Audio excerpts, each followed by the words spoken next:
Hey, it's Jeff Zito, and welcome to another episode of the Celebrity Jobber Podcast. You can follow us on Instagram, Celebrity Jobber Podcast, also youtube.com/the @Celebrity Jobber. You can stream us wherever you listen to your podcasts, Apple Podcasts, Spotify. We're on all of them. And please, subscribe. We talk to celebrities about what they did before they were famous, like their first job, what their big break was, maybe a certain passion, what they'd be doing if they weren't famous. Candace Cameron Bure has been in showbiz since she's been a little kid. Candace, the sister of former TV heartthrob Kirk Cameron. Remember him from the 80s sitcom Growing Pains? She's also the wife of former NHL player Famlily Bure.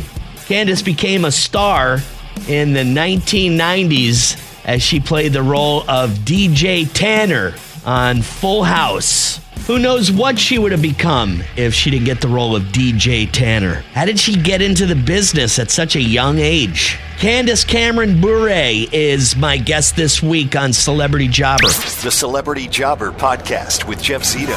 If you like what you hear, please subscribe. What if these celebrities weren't famous? What would they have become? What was their first job? We're about to find out. Hello, Candace. Good morning. Hi, good morning. How are you?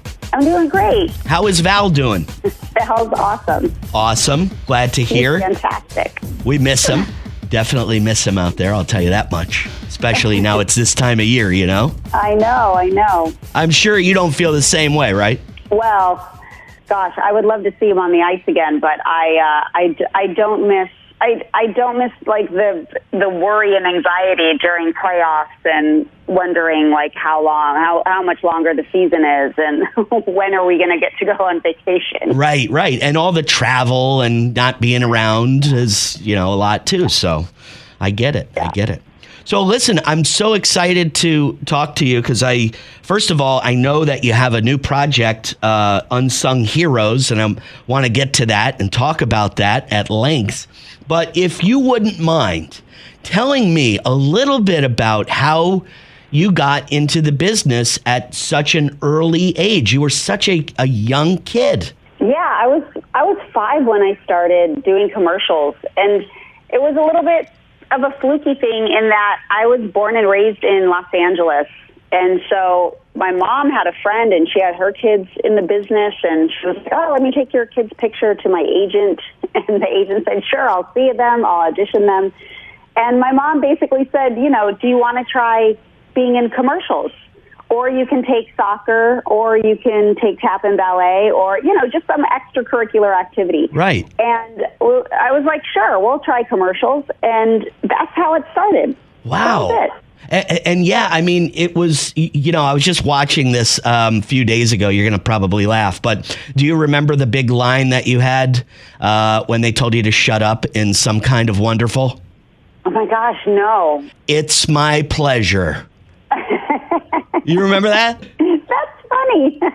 I haven't seen that in a long time. I love that movie. Every time it comes on and I see her on there, I'm like, oh, look, here's Candace. She's just a little kid. So I just saw it the other day, though, but I wanted to mention it. So your parents, they're not in showbiz. Just so happens you live in L.A., other kids' parents had them in showbiz, asked you if you wanted to try it, and you said yes, and pretty much the rest is history? Yeah, that's pretty much it, which is crazy.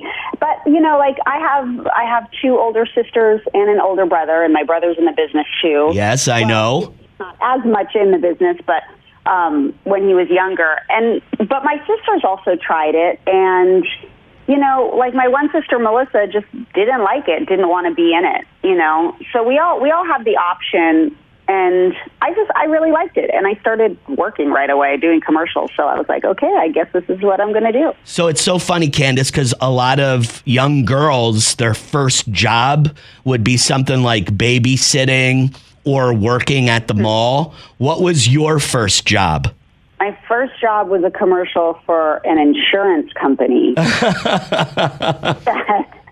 I don't remember. I remember I had a pretty little dress on, and I ran up to the other actress, the lady playing my mom, and I had to like run up and sit in her lap as she was like balancing her checkbook or something. Hilarious. Oh my gosh. Yeah. And then, insurance when you're a little kid, it doesn't sound like, it would be a perfect fit, but that's awesome. So can you tell me what your big break? I would imagine your big break was becoming or getting the role of DJ Tanner on Full House. Can you tell me how that happened for you and how your life changed right after that? Yeah, I would say the same thing too. I had been working already for 5 years before I was cast on Full House, and just like anything, I went on an audition for it, and that went well. They called me back for a second audition, and anyway, you just get sides. Like, you don't know what anything's going to be. You're like, oh, it's a new TV show. Okay, great. You audition for plenty of TV shows, but you never know which ones are going to go and when you're going to get it. So I got cast on that as DJ, and then I was actually the time that they were shooting the pilot, I was filming a movie called Punchline with Sally Field and Tom Hanks. Yeah. Yeah, and so we were in the middle of production on that movie, and the dates didn't work out. So it was like, well, I'm already on this other film, and so they actually pushed the pilot dates for me for Full House. Wow. So that I could still do the role, which was pretty awesome. And then that's when it all started, and it definitely changed my life. It's crazy to be known by so many people and be considered maybe someone's big sister. I know a lot of people come up to me and say, "I wish DJ was my big sister." And it's an incredible thing. But I feel so proud of that it was such a great show, and love to be a part of it, and that the legacy is still living on like 35 years later. Yeah, with all the reunions and everything that's happened in the last few years. Mm-hmm. Can you talk a little bit about the late, great Bob Saget and what kind of guy he was? And I've had the opportunity to interview him a few times, and he just seemed so funny, just regular guy. But could you kind of talk about some great experiences and what kind of guy Bob Saget was? Yeah, Bob was seriously one of the best human beings I've ever known in my life. And I would say that if he were alive. It's not just because, he's gone, but he truly was. He was such a generous, loving, kind man. He always thought of others before himself, and then obviously super funny and talented. But Bob was one of the closest people in my life, and he leaves a great legacy because he, again, thought of others so much, never left a room without saying, "I love you," giving you a hug. And since he's been gone, he changed me in that way. When to all my close friends, my family, I don't ever leave without saying, "I love you." I think I make people uncomfortable now because I'm just like, "Love you, I love you, I love you." I don't want to be gone one day and not have told them how much I love them and they mean to me. Right. And I'm sure being, with Bob and all those great actors and actresses, there was so much you learned about this business from being on the set of Full House. Oh yeah, that's why I'm in the industry today. That's why I'm had a career for 40 years, because people like Bob and John and even our writers, our producers, they really set the tone and the foundation for what our experiences were as kids. And if you do have a great experience, it can be a wonderful business to be in if that's where your creative passions are. So it's pretty awesome. I loved it, and they contributed to that greatly, to still wanting to be in it today. And you are still in it today, and I wanted to talk about a new project that you're in, and it's called Unsung Hero. And could you tell us a little bit about that movie and in your role in it? Yeah, I would love to. So this is a big one for me. It is in theaters starting tomorrow on Friday, and so it's a inspiring true story about the Smallbone family. And you might know them if you've listened to the music for King and Country or Rebecca St. James. And I've known their family for a long time. There's 7 kids in the family, and they're so highly successful in the music industry. And yet I never knew their humble beginnings. And so their family immigrated from Australia to the U.S., and they really lost absolutely everything. And the story is about how their family worked through all of the difficulties, the challenges, but also within it had so much adventure. They had miracles happen, and they inspired and have brought so much hope. And so it was such a beautiful story. They came to me a few years ago and said, we want to share our story on the big screen. And, I've been producing family television for a really long time. That's the lane that I have been in for over 40 years. And after reading the script, I said, I'm all in. And so my production company signed on. I executive produced the film. And then I also have a small role in it and play a woman named Kay Albright, who's really instrumental in their lives in helping them get back on their feet and really being an answer to prayer in many, many ways, and helping them see that their family. There's this great line in the movie that says, your family isn't in the way, your family is the way. That's part of what Kay did for them. Wow, it's Unsung Hero. And I guess it's a Lionsgate film, and it's going to be in theaters everywhere. You just mentioned, Candace, that you've been in the production side of family TV for the last 40 years. Can you tell us about, I don't know, all I know is that an actor and an actress are on camera. I know nothing about behind the scenes. And when I see the credits and I see key grip and all that, I have best boy. I have no idea what anything is. So can you tell me what a producer and or an executive producer does, like you've been doing? Yeah, sure. So, there are nuances between a producer and an executive producer. But in general, it's like they're the people that put all the puzzle pieces together, because that's what it is. You have a concept and you have to write a script. Once you get a script, with your writers, you have to assign people to then say, okay, who's going to direct it? Who's going to light it? Who's going to act in it? Who's going to be hair and makeup and costumes and set deck and locations and all the different departments? Producers and executive producers put those puzzle pieces together. They get financing behind it. They look for distribution. They do all the post, everything after you film the movie, putting the movie together, putting the sound and the color correction and the lighting all of the things. So that's what those people do. And it takes a lot of people, a lot of producers and executive producers to get those teams together and create a beautiful movie. So I've been producing, probably the last maybe 15 to 20 or executive producing movies, television movies that I've done. And then recently my company, Candy Rock Entertainment, we produced the last 6 movies that I've done, and then this is our first feature film, Unsung Hero. So we're super excited for this massive theater release. That's very, very cool. So the executive producer, in layman's terms, for all the ham and eggers out there listening, she's the boss. The executive producer, the project manager, the boss. That's all you really need to know about that.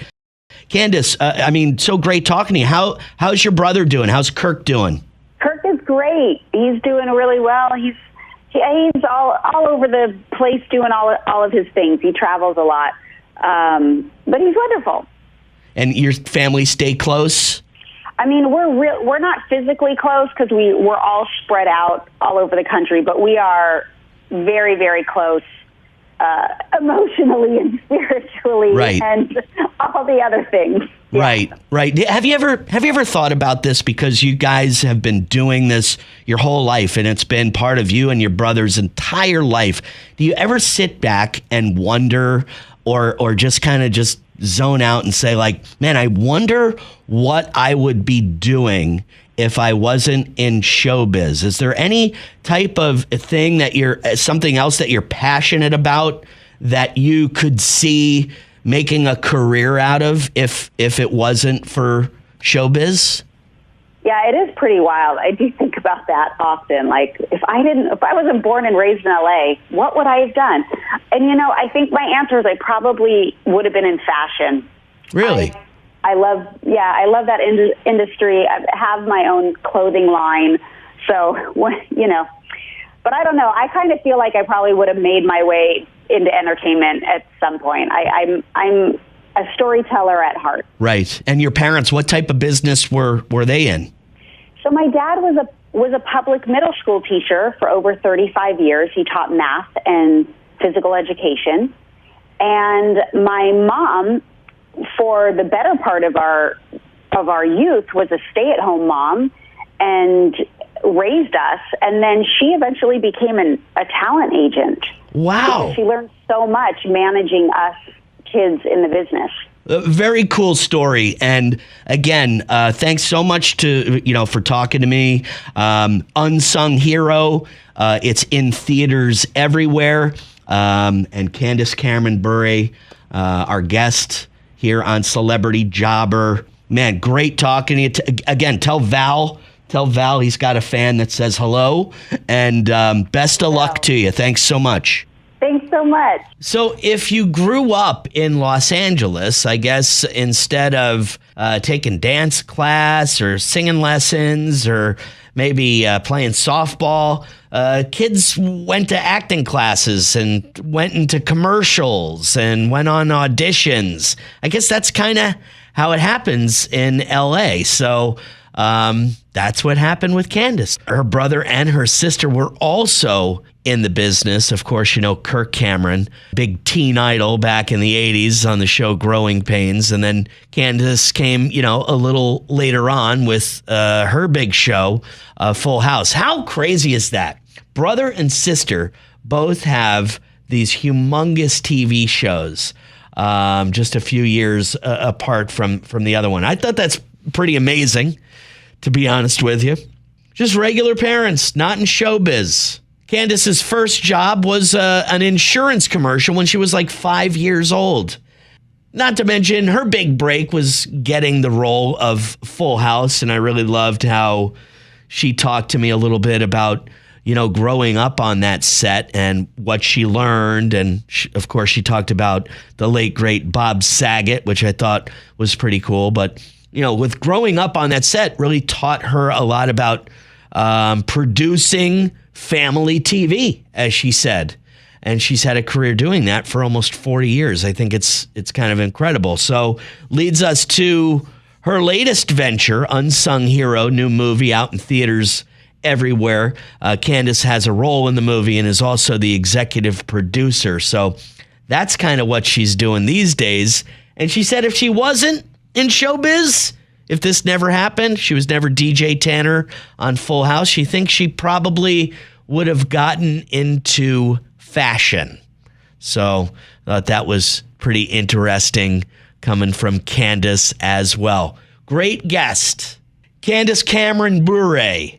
I remember her husband played for a couple of seasons for the Florida Panthers. He's been retired for a little while now. Hey, thanks so much for listening to the Celebrity Jobber podcast. All past episodes are up on celebrityjobber.com. Please subscribe. Would love a 5-star rating and leave a review. That'll do it for another episode of the Celebrity Jobber podcast. Thank you so much for listening. Until next week, I'm Jeff Zito.